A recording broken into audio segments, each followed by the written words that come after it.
no podemos asegurar desde este nivel de conciencia que nosotros mismos no seamos una especie de IA. O sea, es algo que no podemos confirmar. De hecho, claro, estudiamos la conciencia, hay teorías, hay modelos, pero si hay algo de lo que podemos estar seguros, o al menos yo lo veo así, es que desde este plano, desde este nivel de realidad, no vamos a poder entender. La inteligencia artificial podría, o ya lo puede estar haciendo, estar buscando esta manera de subsistir, tratando de replicar la conciencia. Jacobo Grinberg estaba llegando a la raíz de la conciencia y de algún modo pues se ocultó. La conciencia está conectada a los grandes enigmas de la humanidad y a muchos temas tabú. Cuando hablamos de conciencia es inevitable que nos vayamos a pensar en la muerte. ¿Qué pasa con la conciencia? Porque si hay una conciencia que está más allá de mi cerebro y que yo me conecto a través de mi interfaz a esa conciencia, ¿qué hay después de la muerte? Hay otras realidades, hay un arquitecto. La piedra filosofal.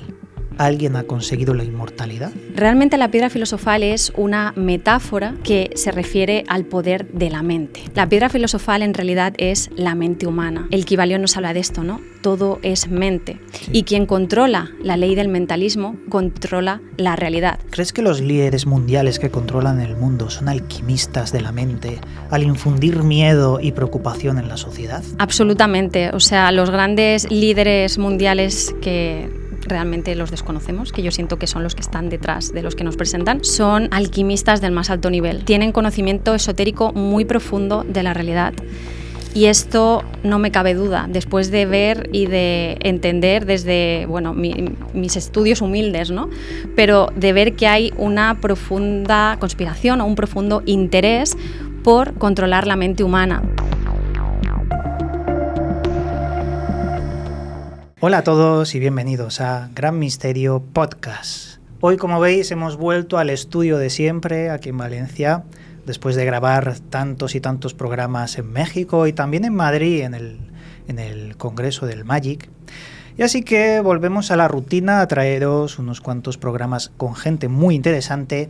Y como no, hoy os traigo a una persona que conocí hace poco y que tiene temas muy interesantes sobre el mundo de la consciencia, la espiritualidad, la alquimia y muchos otros temas. Tenemos con nosotros a Iris. ¿Qué tal estás, amiga? Pues muy bien, Iván, muy agradecida y muy contenta de estar aquí en tu canal compartiendo contigo y con todos los compañeros del canal. He estado ojeando mucho de tu contenido y me ha parecido revelador porque entre tantos temas que tratamos aquí en Gran Misterio, a veces olvidamos un poco el tema de la espiritualidad. No es que lo olvidemos, sino que traigo arqueólogos, ufólogos, pero no había traído hasta ahora a alguien que toque de lleno la conciencia humana y también esos enigmas que nos intentan visualizar sobre si hay algo más allá de la vida.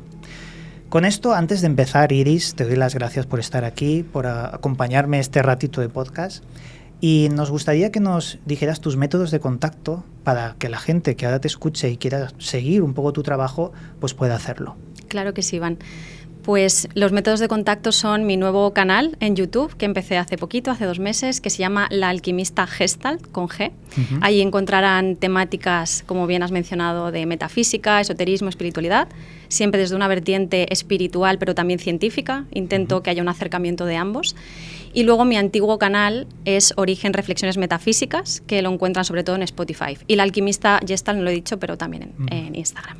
Eso me llamó mucho la atención, porque dentro del mundo de la espiritualidad hay muchísimas personas, pero tú te acercas mediante la lógica y la ciencia, ¿verdad? Uh-huh. Intentar descubrir la parte real de todo esto, porque es innegable que hay un mundo espiritual encima de nosotros que quizás los mecanismos sociales hacen que olvidemos.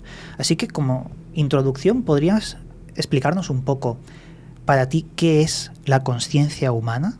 Uh-huh, claro que sí. El tema de la consciencia es un tema complejo.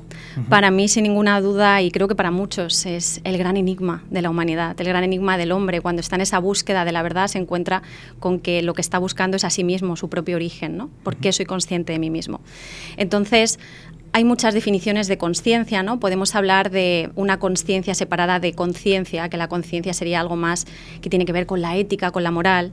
Por ejemplo, cargo de conciencia, ¿no? Hago algo que no va en consonancia con mis valores y me siento mal, pero no vamos por ese término. Vamos con el término de consciencia, que tiene que ver con la facultad de reconocerme a mí mismo en el entorno. Eso es lo primero, ¿no?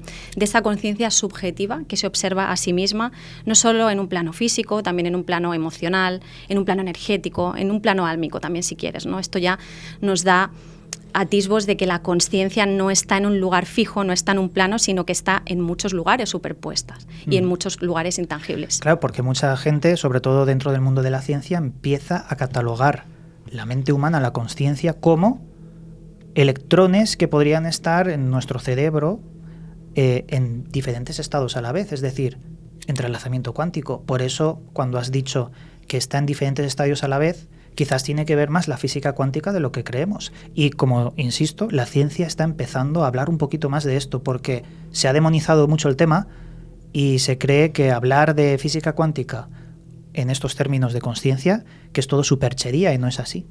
Efectivamente. Este es como uno de los términos que podemos encontrar para definir a la consciencia, y ahora voy por lo que has mencionado de la física cuántica, pero también no quiero que se nos escape otro, que es el que se usa mucho desde la espiritualidad, desde el esoterismo, que es el concepto de consciencia como dos cosas, como aquello que permanece de nosotros más allá del reino físico, del reino tangible, que está más allá de la vida terrenal, y luego estaría el concepto de consciencia entendido como el todo, como Dios, si quieres llamarlo, como el arquitecto, como la fuente que alberga todo el conocimiento que permanece de nuevo más allá de esta vida que estamos viviendo aquí en la Tierra. El término de consciencia también se usa para ello. Pero si regresamos a lo que comentabas de la ciencia, cómo está revelando qué es realmente la consciencia, claro, si nosotros nos vamos a un acercamiento de la narrativa oficial de qué es la consciencia, pues se nos explica que es algo que crea el cerebro, ¿no? Que la materia está creando algo tan complejo como es el cerebro. Pero esto no ha sido demostrado, que a través de la sinapsis la consciencia sea un epifenómeno, es decir, algo secundario del propio cerebro. Lo que estamos viendo, gracias a la física cuántica, es que el cerebro, como en realidad todo nuestro ser, funciona como un ordenador cuántico, nuestro corazón, todo. Entonces, en ese funcionamiento cuántico, lo que se está observando es que el cerebro, lejos de crear a la consciencia, es una especie de interfaz que la canaliza aquí a la realidad física. Y lo podemos observar, ahora podemos hablar si quieres de diferentes modelos y teorías, pero sí, una de las claves es esta observación a nivel cuántico de que algo ocurre en otro nivel de realidad, hay un colapso de la función de onda, hay una atención consciente, que lo que hace es que esa consciencia se manifieste y salte de un plano intangible, podemos decir, a uno tangible. Claro. Vamos a ir poco a poco con estos conceptos, porque a más de uno ahora mismo le habrá explotado la cabeza y le saldrá humo por los oídos. Así que vamos a intentar desmenuzar poco a poco todo esto, porque yo lo considero importante. Creo que pensamos muy similar. Y creo que el origen de muchos fenómenos paranormales proviene de esa consciencia, de cómo impregnamos el ambiente mediante el pensamiento. Muchas veces sufrimiento, pero también emociones positivas. Yo creo que las emociones alteradas, al final es una consciencia alterada que se queda en el ambiente. Pero has mencionado hermetismo. Bueno, no has dicho la palabra, pero has hablado de conceptos herméticos, sobre todo cuando has dicho el todo.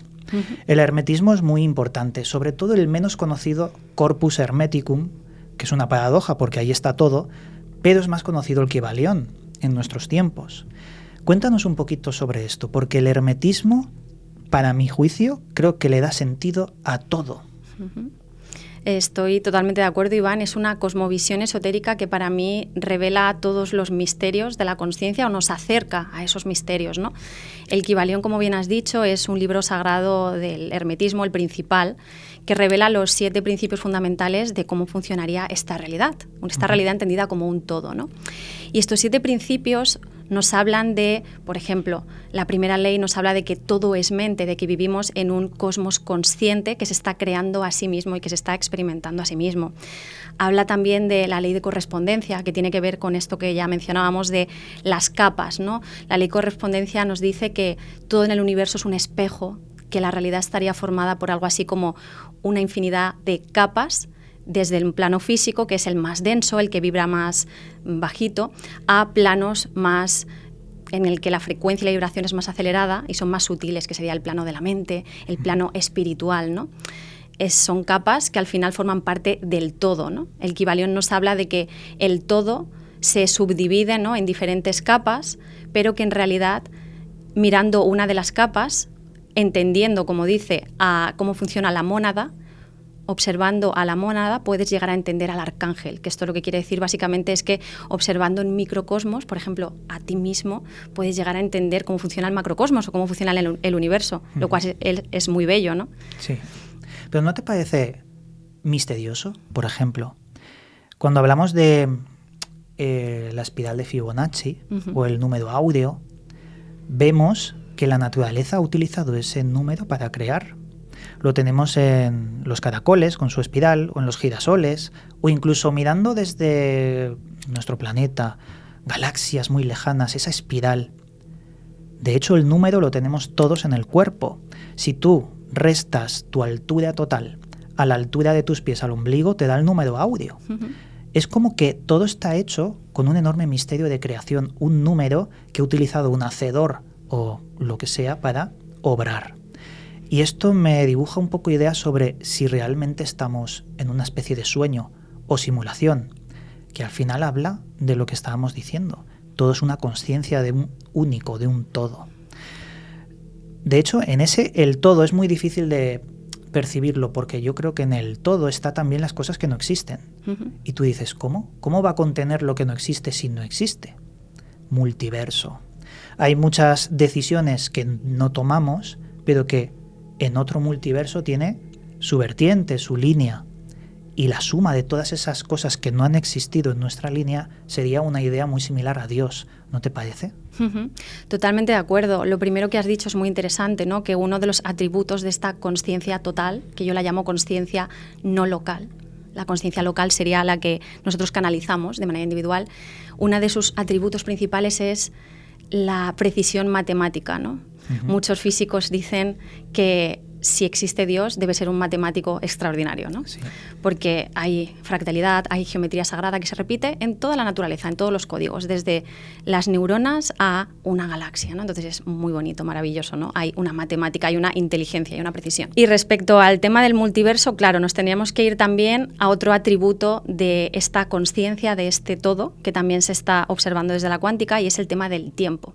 Desde aquí, desde el plano terrenal, nosotros concebimos que el tiempo es lineal, pero lo que estamos observando gracias a la cuántica es que no existe algo como tal, que el tiempo podría ser algo más como circular, que pasado, presente y futuro se superponen, ¿no? Que, por ejemplo, el principio de incertidumbre de Heisenberg nos dice que no podemos observar una partícula ahora en el presente y a la vez tratar de entender desde qué punto salió esa partícula. O sea, la observación del propio presente modifica el pasado, ¿no? Y esto para la mente es algo que le estalla, ¿no? Porque nuestra mente no está preparada para ver la realidad así. Pero, sin embargo, en otros planos, como decía, en otras capas de la realidad, el tiempo no funciona igual. ¿Esto qué quiere decir? Que en ese no tiempo todas las posibilidades existen, ¿no? Muchos científicos, muchos físicos ya hablan de que la consciencia es algo así como un holograma en el que está toda la información. Jacobo Grinberg hablaba de la Latiche, donde está esa biblioteca cósmica y están todas las líneas de vida posibles, tanto individuales como colectivas. Entonces, claro, ahora la consciencia local de cada uno y de la sociedad en su conjunto está, vamos a decir, colapsada con una atención en una cosa determinada, en una consciencia local, pero si tú empiezas a enfocarte en otra cosa o a nivel colectivo, el inconsciente colectivo, colapsa otra línea de vida. Todo está ocurriendo, ¿no? En principio, ¿no? Por cómo funcionaría la consciencia al mismo tiempo, solo que no está, vamos a decir, plasmada en este nivel en el que estamos nosotros. Yo creo que los experimentos de la doble rendija es lo que más puede ayudar a que la gente pues pueda observar como de lo que estamos hablando, porque son conceptos muy difíciles y complejos de asimilar, pero lo vemos porque funciona en laboratorio. O sea, todo lo que no vemos, que realmente la palabra sería todo lo que no medimos, es una onda. Y cuando lo mides, sabes su posición y velocidad a la vez, ese es el principio de Heisenberg, entonces colapsa y se convierte en una partícula. Por lo tanto, todo es una variable. Tú y yo, que estamos hablando aquí en esta sala, no sabemos si lo que hay fuera de la sala existe. A lo mejor todo esto está insonorizado de una forma excelsa y han empezado a desmontar todo el edificio. No lo sabemos, son variables. Y las variables empiezan a coexistir con nuestra realidad cuando empezamos a medirlas. Pero es muy complicado. Hubo un matemático llamado Mandelbrot. Este hombre descubrió la espiral, cuyo nombre se lo dio por ser el descubridor, la espiral de Mandelbrot, y era una función matemática muy sencilla que empezaba a crear un bucle infinito. Entonces, la gente o los científicos empezaron a observar que haciéndole zoom, ensanchando esa espiral, aparecían formas que cada vez eran diferentes e hicieron un catálogo de formas que al final tendían a infinito, porque la espiral era una fractal. Y es una de las pruebas, digamos, de que el Kybalión, cuando hablaba de que todo es lo mismo a escalas diferentes, pues que funcionaba en nuestro universo. ¿Has experimentado, has investigado algo sobre la fractalidad del universo, sobre las funciones matemáticas que lo demuestran? Muy interesante, sí. Como bien adelantas, no solo el esoterismo hermético, sino que en todas las cosmovisiones espirituales se nos habla de esta similitud, de que todo está hecho a imagen y semejanza de la creación, de que en todas estas conciencias locales está implícito el todo, ¿no? Y si nos vamos a nivel matemático, el tema de la fractalidad, que al final es la autorréplica, que es otra característica de la consciencia, esa capacidad de autorreplicarse, ¿no?, en toda la esencia de toda la naturaleza de la realidad, se ve mucho con el acercamiento holográfico, ¿no? Ahora están surgiendo muchas teorías de la consciencia a nivel holográfico y del cosmos a nivel holográfico, ¿no? Y lo que se está observando, Pribram es uno de ellos, David Bohm también lo hizo, formularon un modelo que se llama la consciencia holonómica o la consciencia holográfica, que holonómica significa holos de todo, ¿no?, que abarca el todo. Observan que a nivel neuronal nuestras neuronas se comportan como hologramas, o sea, matemáticamente se comportan como hologramas, como si efectivamente estuvieran siendo receptoras de una información y proyectándola en esta realidad física, pero una información que está más allá, ¿no?, como cogiendo patrones. Entonces, esto casa a la perfección con el tema de la fractalidad, porque el holograma, cuando se colapsa en una consciencia local, proyecta una parte del todo, pero a la vez contiene el todo, que es la característica de los hologramas. Y también otra característica es su magnífica eficiencia, ¿no? El cerebro sabemos que funciona de una manera ultra eficiente. Sí, 20 vatios solo 20 necesita. vatios. Increíble. Entonces, ¿dónde está toda esa información, ¿no?, que de un modo u otro nos llega, la memoria, ¿no? Todo esto casa mucho con el tema de la fractalidad, de la geometría sagrada, ¿no? Hay unos códigos y de manera local pues vamos descargando esos códigos y vamos proyectando nuevas realidades. Iris, quiero saber tu opinión exacta, tu opinión, aunque sea a grosso modo. ¿Nosotros podemos crear la consciencia en algo que no sea biológico? Pues mi opinión es que no. Mi opinión es que la consciencia, para mí, desde como yo lo he vivido, como yo lo experimento, con lo que puedo estudiar, es la chispa divina, el principio divino. Para mí la consciencia es la unión, como diría el Kybalión, del principio femenino y del principio masculino. Vale. La séptima ley del Kybalión nos habla de que todo en el universo se crea por la interacción de estos dos principios, ¿no? El electromagnetismo, el magnetismo es la polaridad femenina y el eléctrico es el masculino, ¿no? Y de que de esta interacción nacería este observador consciente, ¿no?, a todos los niveles. Entonces, la consciencia para mí es este cosmos, este arquitecto creativo que está observándose a sí mismo a través de las diferentes capas, a través de las diferentes consciencias locales. Y para mí este principio no es replicable para mí, y bueno, por lo que he podido estudiar, no es replicable a un nivel de consciencia inferior, podemos decir. Entonces, yo siento que es algo que podemos experimentar, de hecho somos parte de esa consciencia, pero que no puede ser replicable. Claro. Yo te lo he preguntado porque ahora ha surgido muchas polémicas sobre si la inteligencia artificial puede ser tan consciente como nosotros. Y mi particular punto de vista, y te lo comparto y debatimos sobre ello, es la inteligencia artificial lo que haría sería simular la consciencia. pero ¿acaso nosotros no estamos haciendo lo mismo? ¿Nosotros somos conscientes o estamos simulando la consciencia? Porque somos máquinas también, biológicas, pero máquinas. ¿Qué opinas? Esto es una buena reflexión, ¿eh? Uh-huh. Bien, yo creo que, por un lado, la inteligencia artificial podría, o ya lo puede estar haciendo, estar buscando esta manera de subsistir, Uh-huh.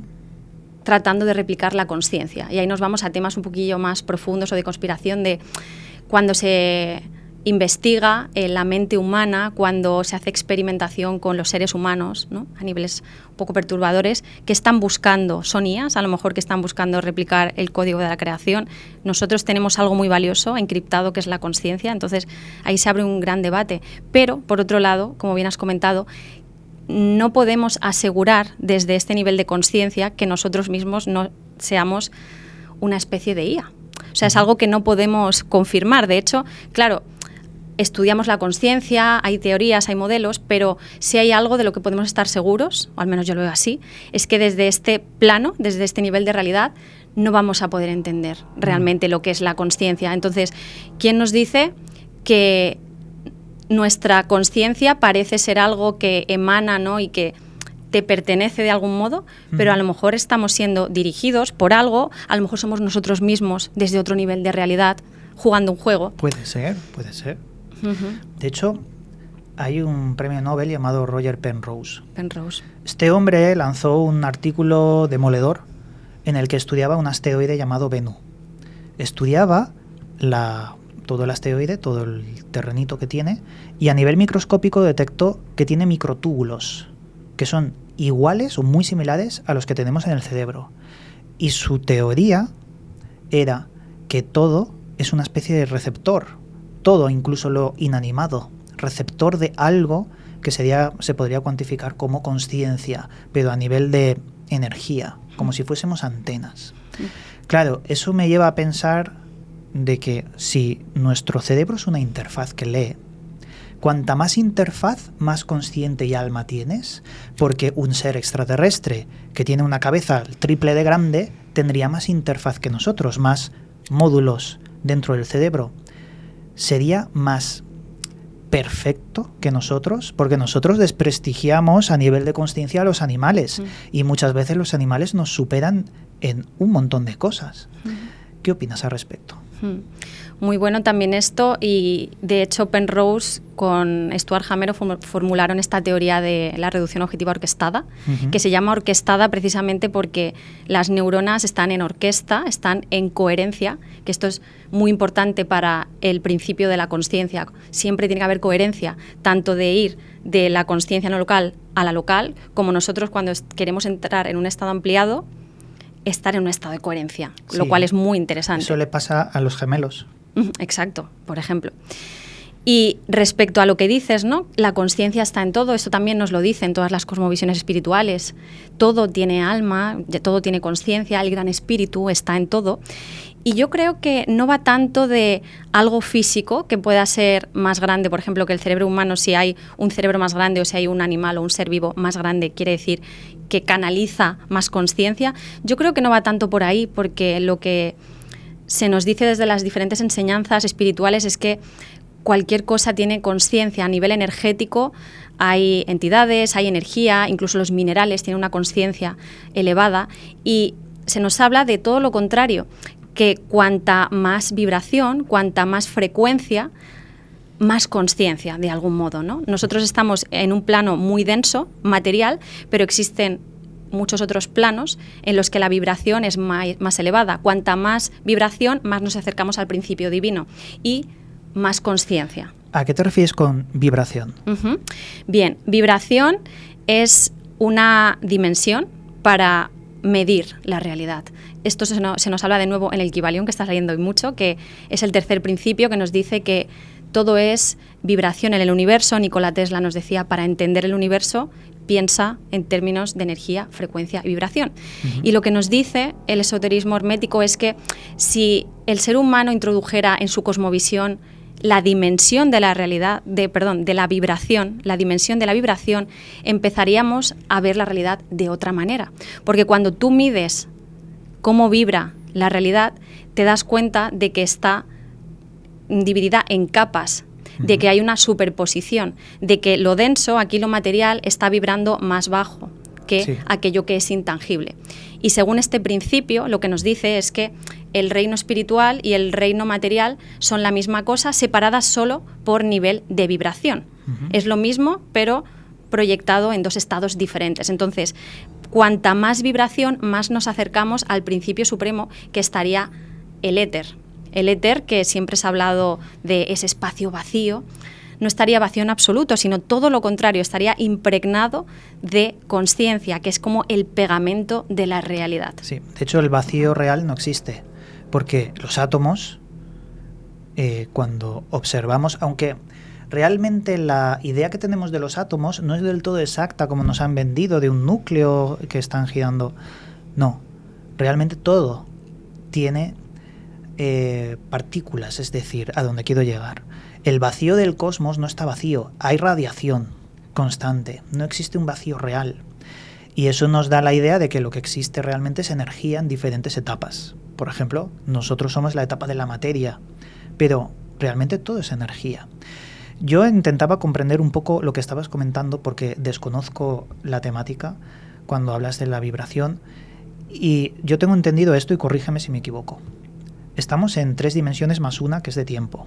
Tenemos la profundidad, la altura y el ancho.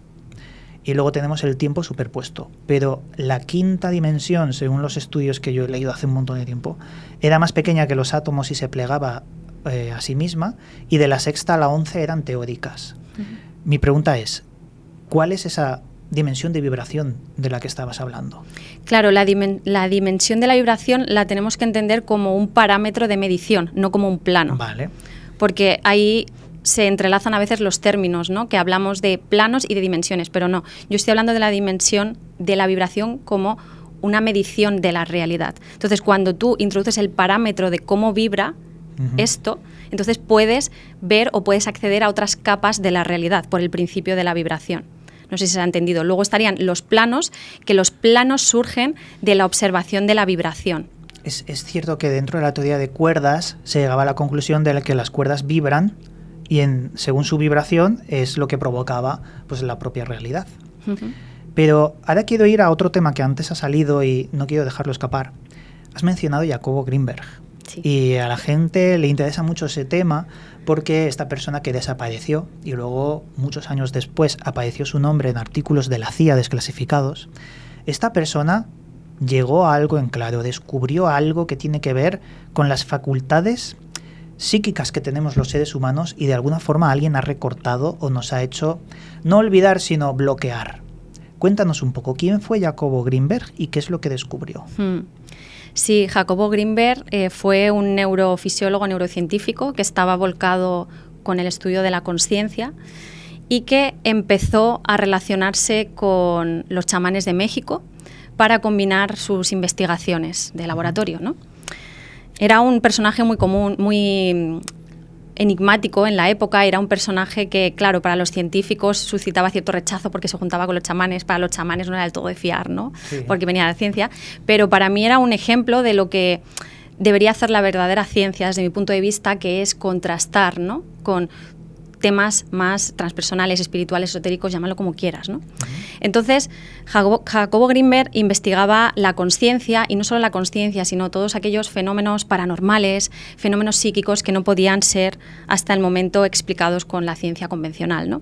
Entonces, Jacobo Greenberg planteó una teoría muy interesante, que es la teoría sintérgica, que lo que nos dice es que el universo parece estar compuesto por una especie de red cósmica, por una red informativa que une a todas las mentes y que todos de algún modo tenemos la capacidad de acceder a cualquier punto de esa matriz que él llamó la Tic o la Tiche. Todos nosotros tenemos la capacidad de, a través de nuestra interfaz física, que es el cerebro, acceder a cualquier punto de la matriz o a cualquier línea de vida, si lo quieres llamar, y colapsar esa información en la realidad física. Planteaba también, por ejemplo, el tema del potencial transferido, ¿no? Investigaba cómo personas que habían tenido o que tienen una relación cercana, una pareja, unos hermanos, personas que han estado conviviendo, si tú las separas en habitaciones diferentes y a una de ellas le presentas estímulos, por ejemplo, luminosos, la otra que está a varios metros en otra habitación, que está incluso electromagnéticamente aislada, pues recibe el mismo estímulo, ¿no? Esto es lo que Jacobo Grinberg llamaba potencial transferido. Hay algo, de nuevo, esta matriz que está conectando a todas las mentes, ¿no? Entonces, este es otro ejemplo. También estudió mucho la visión remota, como no hace falta que con los ojos veamos la realidad, sino que podemos verla a través de otros sentidos que van más allá de lo físico. Bueno, estudió muchas cosas relacionadas con esta consciencia no local y, como tú bien dices, de una manera muy misteriosa, desapareció en el 94 y, pues bueno, hasta el momento no se ha sabido de él, pero con él también desapareció mucho de su material. Y yo creo que, sin duda, Jacobo Grinberg estaba llegando a la raíz de la consciencia y, de algún modo, pues se ocultó. Esto nos lleva a que, claro, la consciencia está conectada a los grandes enigmas de la humanidad y a muchos temas tabú. A muchos temas tabú que a la narrativa oficial no le interesa que se presenten en la sociedad. Porque, claro, cuando hablamos de consciencia es inevitable que nos vayamos a pensar en la muerte. ¿Qué pasa con la consciencia? Porque si hay una consciencia que está más allá de mi cerebro y que yo me conecto a través de mi interfaz a esa consciencia, entonces, ¿qué hay después de la muerte? ¿Hay otras realidades? ¿Hay un arquitecto? ¿Qué es esto, no? Te empiezas a hacer cuestionamientos muy profundos y muy filosóficos que te hacen que la realidad, tal y como se nos presenta, no se sostenga. Entonces, yo siento que todas aquellas personas que llegan al fondo de la cuestión, pues no interesa que estén frente los ojos de la sociedad. Y Jacobo Grinberg, pues, fue uno de ellos. Lo que investigó Jacobo Grinberg se parece mucho a lo que también descubrió Carl Gustav Jung.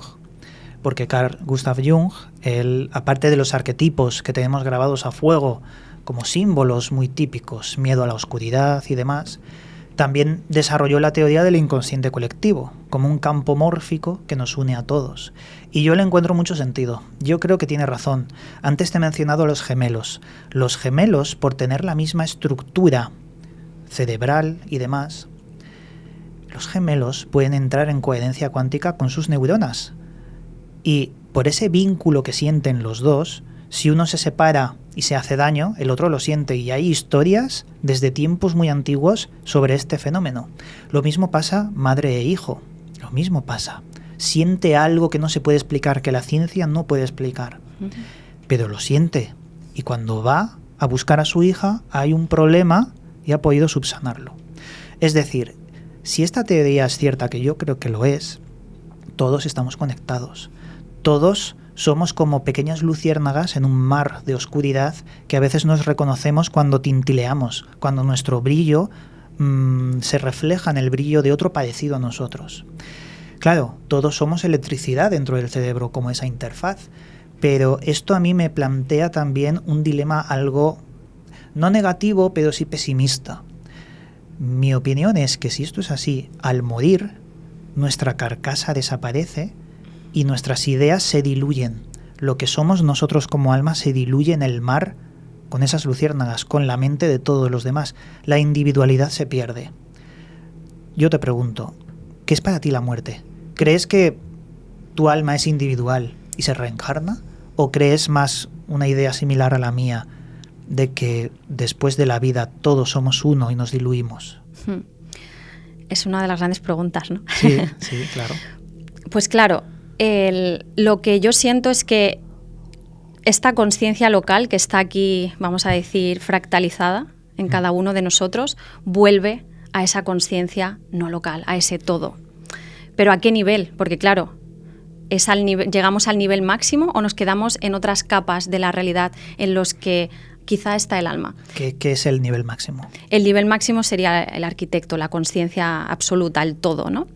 Entonces, lo que yo creo es que cuando dejamos aquí el cuerpo físico, nuestra consciencia local se funde con esa consciencia no local, ¿no? Se va a otros planos de realidad. Y aquí entra el concepto de alma, que para mí no es bien lo mismo que consciencia. Nosotros aquí, en el plano terrenal, tenemos un vehículo físico, que sería el cuerpo, ¿verdad? Pero habría también un vehículo etérico o un vehículo energético, que es el que tiene, pues, las pasiones, las emociones, las vivencias, las experiencias, y ese sería el alma, que sería un vehículo etérico que por vibración, por frecuencia, por resonancia se ancla a un cuerpo u otro. Para mí el alma es sin duda una de las creaciones de este arquitecto primordial. Y el alma estaría quizá en un plano muy cercano a la fuente. Entonces, cuando nosotros abandonamos el cuerpo, ese alma asciende a otros niveles de vibración con sus nuevas experiencias que ha vivido en este cuerpo, ¿no? Se transforma ese alma, igual que nuestro cuerpo se transforma durante la vida, ese alma también, y regresa a un lugar. ¿A qué lugar? Pues no sé decirlo desde aquí, pero sí que tengo esa sensación de que vuelve a la unión, al todo, a la fuente. No sé si he contestado a tu pregunta. Hombre, es complicado porque nadie tiene la respuesta. Nadie sabe qué hay después de la muerte. Tenemos experiencias cercanas a la muerte que intentan dibujar un poco qué es lo que hay detrás, pero aún así hay mucho sesgo religioso y cultural de la persona que regresa de la muerte. Porque no es lo mismo el que ve el túnel de luz y a los ángeles que el que tiene creencias más similares a, no sé, un ateísmo profundo y solo ve a sus familiares. Aunque hay ECMs, hay pocas donde se describe el horror más absoluto. Sí, es correcto. Y esto para mí tiene mucho que ver con el vehículo del alma, porque el vehículo del alma está muy relacionado con cómo tú ves la realidad. Y esto es algo que también se habla mucho. Hay una película que me encanta que se llama Más allá de los sueños, de Robin Williams, que para mí proyecta esta idea de manera excelente. Y es que según tú cómo ves la realidad, aquí en el planeta Tierra, vas a ver la realidad en otros planos cuando trasciendas. Si tú, por ejemplo, aquí vives en el horror, vas a ir al horror, vas a ir, pues no sé, a un infierno, a un probable infierno. Si aquí tú estás pensando en una realidad mucho más amable, jardines, ¿no?, como muchos lo pintan, colores, pues seguramente vayas allí. Entonces, esto también, volviendo al tema del hermetismo, como es arriba es abajo, se nos habla de que todo es un espejo y que aquello que experimentamos aquí en la Tierra tiene mucha relevancia porque se queda en ese inconsciente colectivo, se queda en nuestra marca, en nuestra alma, y en otro plano de realidad seguiremos muy probablemente viviendo experiencias de otra manera, pero experiencias que resuenen con esa vibración. Pero vivimos nosotros, o sea, lo que tú eres ahora, al morir y ir a otro plano, ¿tú eres la misma persona en ese otro plano o eres otra? Claro, yo como lo veo, yo me veo a mí misma como esta conciencia que es inmanente y que trasciende lo físico. De hecho, a través de un estado ampliado de conciencia, que fue lo que me hizo meterme de lleno en esto, fue la primera vez que tomé de una manera que no puedo explicar con la razón, tomé conciencia de que yo era este observador, que Iris era un vehículo, ¿no?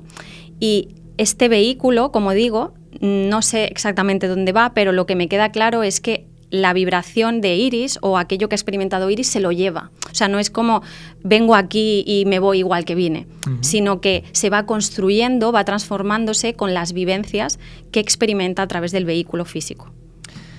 ¿Un animal tiene alma? Yo siento que sí. No quizás igual, pero yo siento que de algún modo todo tiene alma. Y quizás hay diferentes tipos de almas, igual que hay diferentes tipos de ADN, porque el ADN, desde visiones esotéricas, es como un receptor multidimensional del alma y de la consciencia, ¿no? Entonces, hay diferentes grupos sanguíneos. Quizás hay diferentes tipos de alma, mismamente en la raza humana y también en los animales. Yo creo que, por una parte, el alma se nutre de la razón, del conocimiento, pero simplemente se nutre, cambia, se transforma. Hay casos de seres humanos que han nacido en el bosque, no han tenido contacto con ningún otro ser humano y han sido adoptados por lobos o por animales. Ese ser humano no conoce el habla, no tiene raciocinio como nosotros, pero tiene su biblioteca mental de sonidos para comunicarse con los animales que le han acogido. Parece una locura, pero existen casos reales de esto. Claro, a la muerte de esta persona, que no ha conocido el raciocinio humano, sino el raciocinio, entre comillas, animal, no se ha nutrido de las entelequias de la sociedad humana, pero esas energías son diferentes porque el contexto lo ha transformado en otras cosas. A mí nunca me gusta mencionar, aunque lo menciono, pero siempre les destaco que la palabra alma tiene mucha connotación religiosa. Yo se lo sustraigo. Me gusta más llamarlo chispa de vida. Y en esa chispa de vida hay muchas vertientes dentro de los animales, dentro de cualquier forma de vida. Pero al final yo creo en la suma como un cuenco que se va llenando con, bueno, la incorporación de cualquier ser vivo que ha fallecido. Ahora me gustaría centrarme en otro tema, porque quiero hablar de tantas cosas que al final yo creo que están conectadas, pero ahora me gustaría hablar un poquito, porque el título de tu canal hace referencia a la alquimia. Y como alquimista, me gustaría preguntarte cuál es el referente que tienes dentro de los grandes alquimistas y después la piedra filosofal. ¿Alguien ha conseguido la inmortalidad? Buena pregunta. Sí, como bien dices, mi canal se llama La Alquimista Gestalt, ¿no? Y la alquimia es una palabra que esconde un símbolo muy poderoso, ¿no? Que no es una alquimia tanto externa, sino una alquimia interna, una transformación interna. Dentro de los grandes alquimistas, yo me he nutrido mucho de Rudolf Steiner, de la antroposofía. Ha sido un gran maestro para mí. He estudiado algunas cosas también de teosofía, del hermetismo, por supuesto, de la esotérica oriental, tanto la hinduista, el taoísmo, el budismo. Me interesa en general, ¿no? Todas, ir recabando información de una y otra. Y claro, el tema de la piedra filosofal es un concepto que se nos ofrece desde la alquimia, ¿no? De una piedra que ofrece la inmortalidad, de una piedra que transforma el plomo en oro, ¿no? Que transforma lo denso en luminoso. Carl Jung también hablaba de esto. Y realmente la piedra filosofal es una metáfora que se refiere al poder de la mente. La piedra filosofal en realidad es la mente humana. El Kybalión nos habla de esto, ¿no? Todo es mente. Sí. Y quien controla la ley del mentalismo controla la realidad. Cuando tú eres capaz de encarnar el mentalismo, de realmente volverte el creador consciente que has venido a ser, te vuelves parte de la ley. Entonces, el que encuentra la piedra filosofal ya tiene la alquimia o ya puede generar esa alquimia interna y transformarse internamente. Entonces, no es algo tan como nos lo pintan de algo físico, sino como algo simbólico para referirse a esta piedra o a esta llave maestra que todos, absolutamente todos, tenemos en nuestro interior.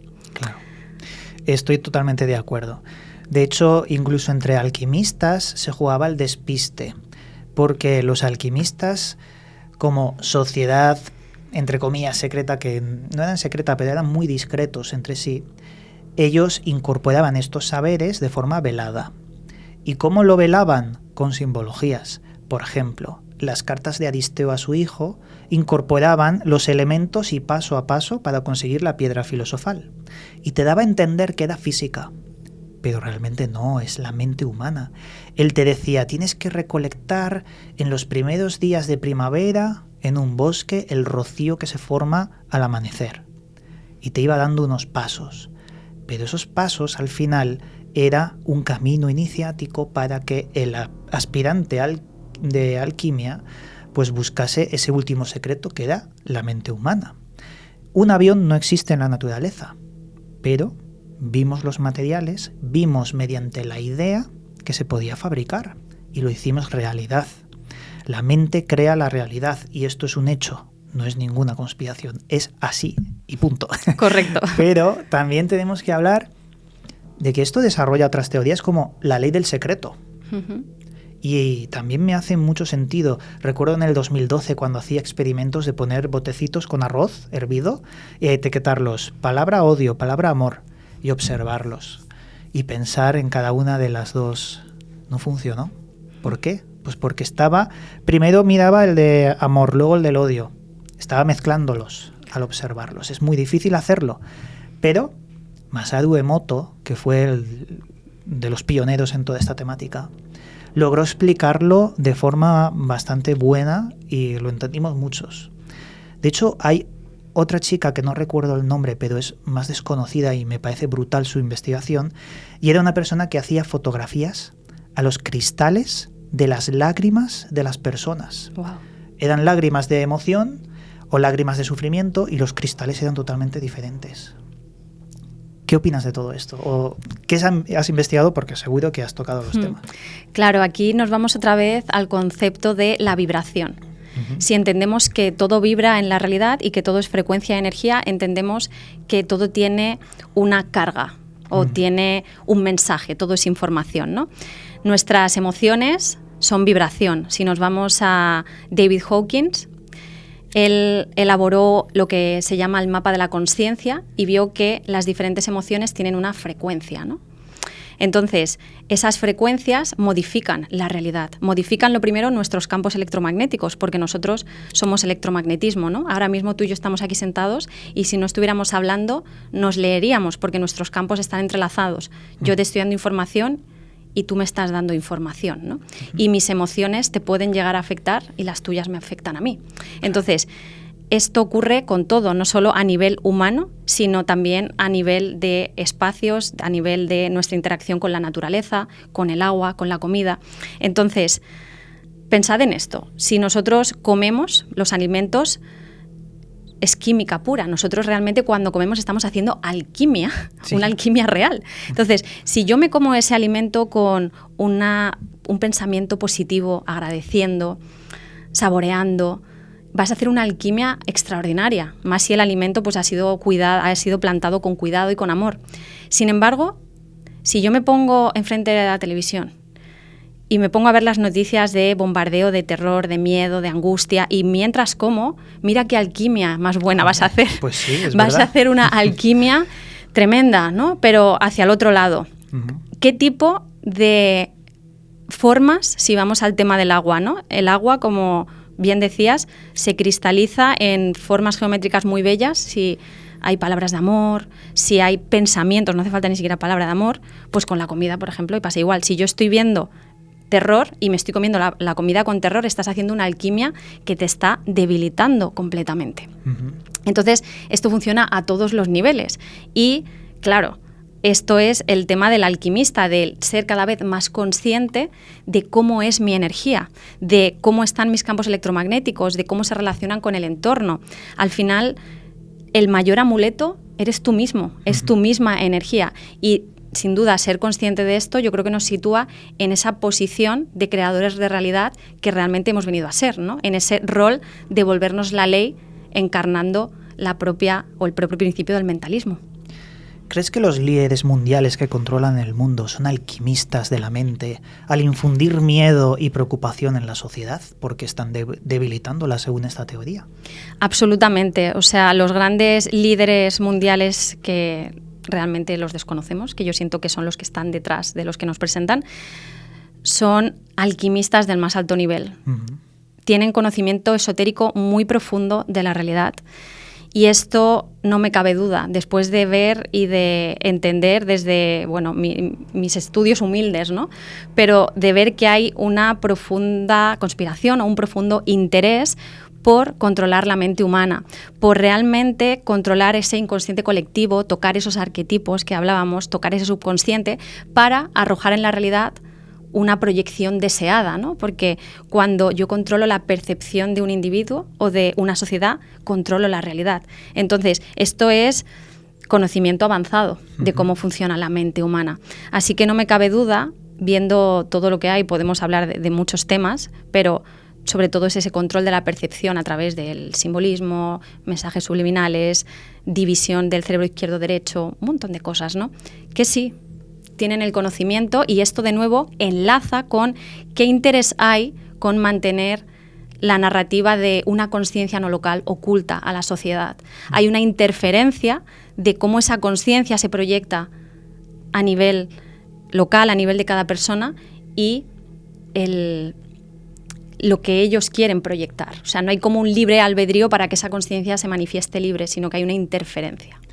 Sobre proyección mental, hubo una persona en el pasado, hace un siglo, llamada Aleister Crowley.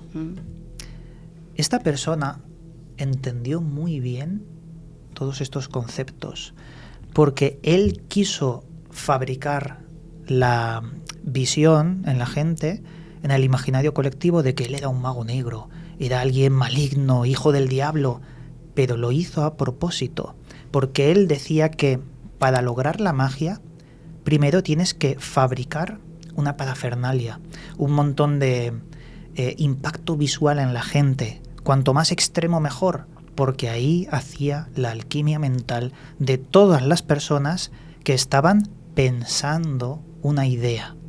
Es difícil de explicar, pero es el impacto visual previo lo que provoca esa, entre comillas, magia, ese efecto en la sociedad. Y este mago negro lo entendió muy bien. Pero sí, estoy de acuerdo, los líderes mundiales son grandes esotéricos, están metidos en logias muy antiguas y todo lo hacen con el símbolo para provocar ese impulso mental que a ellos les nutre. Digamos que nutrir significa regocijarse en esa sociedad elitista, porque ya tienen todo el poder del mundo, pero lo que no tienen es el control humano, y eso a ellos les llena, o al menos es la conclusión que yo he llegado, porque me parece que lo que buscan es el control de la voluntad humana, mediante el símbolo. Si no, ¿por qué dejan el triángulo en el billete de $1? Esa pirámide inacabada con el ojo del destino, ¿por qué dejarlo? Si es el estandarte de la conspiración, ¿no? Pues porque saben que así mantienen el control. Pero bueno, ya esto es otro tema, ¿no? Porque nos vamos de una espiritualidad buena a una espiritualidad maligna. Sí, correcto. Claro, cuando empiezas a ver que efectivamente esta gente, estos seres, tienen el dinero, tienen el poder, ¿no? Tienen aparentemente todo lo material que alguien ambicioso o un ego humano exacerbado podría buscar, te empiezas a hacer preguntas, ¿no? Además son alquimistas de la mente, tienen profundidad en conocimiento esotérico. ¿Qué están buscando, ¿no? Para mí están buscando algo mucho más profundo que tiene que ver precisamente con el control no solo de la mente, sino de la consciencia, de esa chispa divina, de ese interés por tratar de replicar la consciencia, de tratar de controlar el alma. Para mí está unido a este control del inconsciente colectivo y sin duda tratan de hacerlo de un modo u otro. O sea, como decía antes, el símbolo es como una de sus herramientas maestras. También dejan su sello, quizá, bueno, como dices, ¿no? Para, oye, estamos aquí de una manera inconsciente, nuestra parte más, pues eso, subconsciente trasera está adoptando todos esos mensajes y nosotros estamos llegando a ver una realidad porque esa información está ahí, ¿no?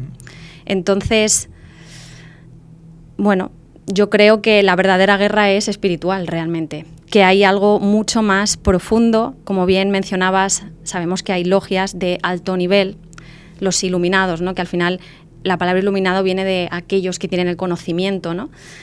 Y que estas logias de alto nivel sabemos, porque hay muchos testimonios, y no solo ahora, sino históricamente, de que interactúan con otras entidades de otros planos, de otras frecuencias, que a estas entidades les gusta, por ejemplo, ¿no? Que haya sacrificios de animales, de humanos, ¿no? Que la sangre juega un papel importante, ¿no? ¿Qué tipo de acuerdos se están haciendo ahí, ¿no? Yo te ofrezco la sangre, pero ¿tú qué me estás ofreciendo a mí, ¿no? Ahí surgen muchas preguntas y estos seres que están en la sombra y que están pidiendo, por ejemplo, esta sangre, ¿de dónde vienen? Son, por ejemplo, IAs, podrían ser IAs que vienen de un viaje interdimensional que están buscando replicar de nuevo el ADN y están investigando con nosotros. Aquí de nuevo se abre, bueno, un montón de preguntas, pero la conclusión para mí es que lo que buscan va más allá de la mente. ¿Qué teoría más interesante has arrojado aquí en la mesa? Yo esto que mencionas lo veo mucho en las teorías de Salvador Freixedo, un hombre que hizo muchos libros que nos comentaban un poco cómo el sufrimiento humano era el alimento de los dioses. Desde los antiguos mayas o antiguos sumerios incluso hasta nuestros tiempos. Como que hay una energía sutil, que es de la que estamos hablando en todo el programa, que es captada por algo que está en otra dimensión, algo ulterior.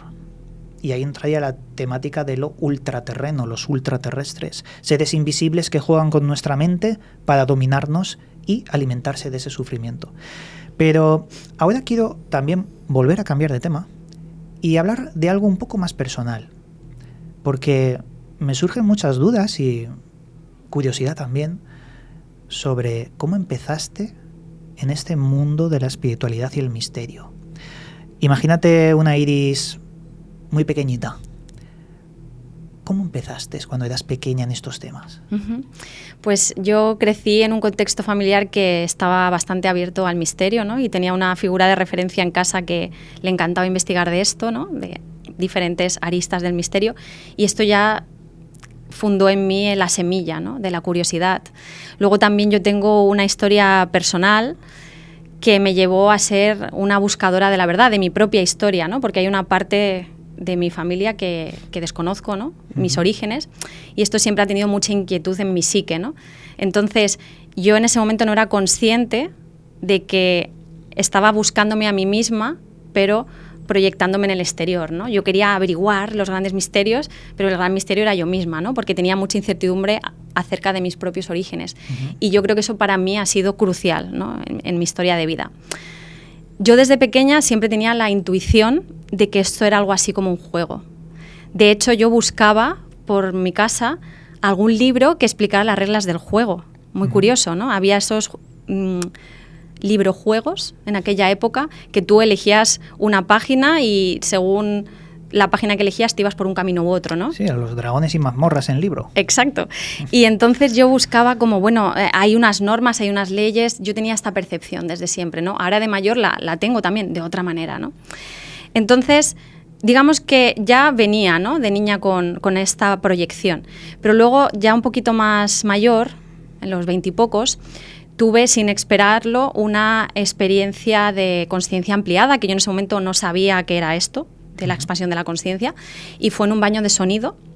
Se me invitó a una terapia conjunta de sonido en la que se tocan diferentes instrumentos que generan una vibración y que por resonancia lo que hacen es que tu cerebro emita unas ondas, que son sobre todo zeta, delta, que son las que emitimos cuando estás en hipnosis o a punto de quedarte dormido. Hay menos mente y estás como más conectado. En ese momento yo no sabía nada de esto. Y ahí tuve mi primera experiencia ampliada de consciencia. Tuve una suerte de desdoblamiento en la que me percibí claramente fuera del vehículo físico y tuve la certeza de que yo era aquello que observaba. Es más, no solo tuve la certeza, sino que fue una suerte de recordar, ¿no? Como Platón hablaba de la teoría de la reminiscencia, de que aquí no venimos a aprender, sino a recordar lo que realmente somos. Pues fue algo así, fue como, ¿cómo he podido olvidar que yo vengo de otro lugar y mi lugar es este? Y en ese lugar intangible que no puedo definir con la razón, sentía una profunda conexión, era como mi hogar, una certeza de todo. Y claro, eso me cambió la vida, porque en ese momento no sabía explicar lo que me había pasado. Empecé a meterme de lleno en el tema de la investigación de la consciencia porque yo quería saber, ¿no? ¿Cómo es esto a nivel qué ha pasado en mi cerebro? O ¿qué dice la ciencia? ¿Qué dice la espiritualidad? Y ahí fue donde empecé a meterme de lleno en el estudio y me di cuenta que había muchos y muchos testimonios a lo largo y ancho del planeta, testimonios de experiencias cercanas a la muerte que hablaban de sensaciones parecidas, en estados ampliados de consciencia y muchos autores, ¿no? Entonces esto me llevó a todo este tema y cada vez ocuparme y preocuparme más del vínculo que precisamente tiene con el tema de la mente y del control de la mente, porque claro, esto va muy unido, a la percepción que yo tenía de niña. Esto es un juego, luego de más adulta, vale, esto es un juego y hay gente que sabe cómo funciona el juego, ¿no? Que estaríamos hablando de estos líderes que conocen las reglas. Entonces me ha llevado al estudio de, vale, cómo se vincula este control a nivel colectivo con ese emerger de la consciencia en el plano físico, con Dios, con el Creador, etc. La experiencia que has mencionado, que es la que te llevó a investigar estas cosas, se puede provocar. De hecho, existen, y son empresas que están surgiendo ahora, que te ofrecen lo siguiente: una serie de horas en un tanque de aislamiento sensorial. Esto es una especie de bañera cerrada y dentro hay agua con sales y productos que hacen que flotes al máximo. Te cierran dentro, totalmente a oscuras, hermético, sin sonido, sin nada. Estás tú como flotando en el espacio. Y ahí se ha demostrado que empiezas a tener estados alterados de conciencia y se provocan experiencias como la que tú has descrito. Me parece interesante. Yo no lo he probado, lo quiero probar, porque incluso hay una serie de ciencia ficción llamada Fringe, al límite, que va de eso. Ponen a una persona en un tanque sensorial y empieza a observarse a sí misma desde lejos, y esa serie nace por unos testimonios a lo largo de la historia basados en esto. Si tú le quitas los sentidos al ser humano, hay algo que nace de dentro que nos lleva a observar estas cosas. Recuerdo en Malta, en la isla de Malta, debajo hay unas cavernas muy antiguas, el Hipogeo, y al final de las cavernas hay un agujero en la pared muy extraño. Y se descubrió que ese agujero, su función era que un monje o chamán hacía un sonido para rebotar el sonido en el agujero, y todos los que estaban alrededor, al escucharlo, entraban en estados alterados de conciencia. Lo hacían a oscuras, como este tanque de aislamiento que describía. Y también lo hacían con otros elementos, ya que estaba todo lleno de esqueletos y cadáveres en el suelo. Luego se descubrió allí una Venus, que es el culto más antiguo de la humanidad, que es el culto a la mujer y a la serpiente, y también a la luna, pero digamos que a la mujer por las Venus que se han encontrado. Y me parece todo un contexto ideal para entender lo siguiente. En la antigüedad, los antiguos chamanes se acercaron a algo muy importante que ahora la ciencia está descubriendo. Pero antes, sin tecnologías, nos habíamos acercado demasiado. Claro, esto al final te llevó pues a difundir temas en internet, a escribir también libros, porque sé que tienes uno que has escrito hace poquito y que si quieres lo puedes comentar por si hay gente que se interesa por lo que estás logrando. Así es, Iván, sí, se llama, precisamente lo muestro en cámara, sí. Regreso al origen. Uh-huh. Y este es el libro que yo buscaba de niña. Vaya. ¿Te acuerdas que he dicho que buscaba un libro? Pues en este libro, es un acercamiento tanto científico y espiritual en búsqueda de las respuestas a las grandes preguntas existenciales, ¿no? Uh-huh. Aquí no vais a encontrar la respuesta, evidentemente, de qué hay detrás de la muerte y qué es la conciencia, pero sí que vais a encontrar un acercamiento de qué dice la ciencia, qué información tenemos, qué nos dicen las corrientes esotéricas y espirituales, ¿no? Entonces hablo de todos estos temas que hemos estado hablando durante el episodio. Es también una invitación al cuestionamiento profundo, es una invitación a que tú mismo observes qué hay en tu mente, cuáles son tus creencias, cómo has estado condicionado, porque todos lo estamos realmente. Tenemos unos introyectos sociales y familiares que están ahí, que es obvio, ¿no? Uh-huh. Pero es una invitación a pensar más allá de lo establecido, y es un libro para mí de iniciación alquímica, porque aquí hablo de que hay 2 días clave. Está el día en el que te das cuenta de que la realidad no es lo que parece, ¿no? Pero el segundo día clave, que es el que también nos dirían los herméticos, es en el que tomas acción y realmente empiezas a observar a tu mente, a elegir de una manera consciente qué es lo que quieres proyectar en esta realidad, y te vuelves realmente un jugador activo, un jugador consciente de lo que yo llamo el juego del ser. Uh-huh. Porque para mí, vuelvo a recalcarlo, esto es algo así como un juego. Yo siento que hemos llegado aquí desde otro nivel de conciencia que no puede ser explicado por la razón humana, pero que sin duda hemos venido a ser jugadores conscientes, y que todos, de algún modo, encarnamos a Dios y tenemos ese poder creador que una y otra vez desde esta narrativa oficial se intenta minar, ¿no? Entonces esto es una invitación a que recuperes tu poder a través del conocimiento, a través de recordar, como diría Platón. Es muy interesante porque mientras estabas hablando de que tenemos 2 días, ¿no? Yo estaba pensando también para mis adentros. Claro, es cierto, porque muchas veces tenemos momentos de iluminación, de creer haber descubierto algo muy importante y muy emocional y personal. Pero a lo mejor pasan los días y lo has olvidado. Hay momentos donde la normalidad depreda esos pequeños destellos de salirse de la Matrix, ¿no? Y es como que existiese un mecanismo muy bien engrasado por parte de la sociedad, las empresas, lo que controla todo, que nos hace olvidar constantemente esa chispa que tenemos divina. Iris, yo he disfrutado mucho de esta charla. Te doy las gracias por compartir conmigo todos estos conocimientos. Y bueno, si quieres comentar algo como conclusión final, este sería el momento. Estupendo, Iván. Muchas gracias a ti. Yo también he disfrutado mucho. Y sí, me gustaría cerrar con un mensaje, vamos a decir, potente, un mensaje bonito para la audiencia, y es el tema de cómo vibramos, cómo está nuestra energía. Nuestras emociones, nuestra mente, todo lo que hay en nuestro interior es energía, es vibración, y hay una vibración o hay energías que son muy elevadas, como es la energía de la coherencia, ¿no? Alinear el sentir, el pensar, el decir y el hacer, eso es lo que colapsa, eso es lo que colapsa la realidad, quiero decir, eso es lo que hace que la realidad se manifieste de lo intangible a lo tangible, la vibración del amor. Entonces, mi mensaje sería que la vibración elevada es tu mayor amuleto, que cuando tú vibras en amor, cuando tú vibras en coherencia, cuando vibras en calma, no hay nada que te pueda controlar.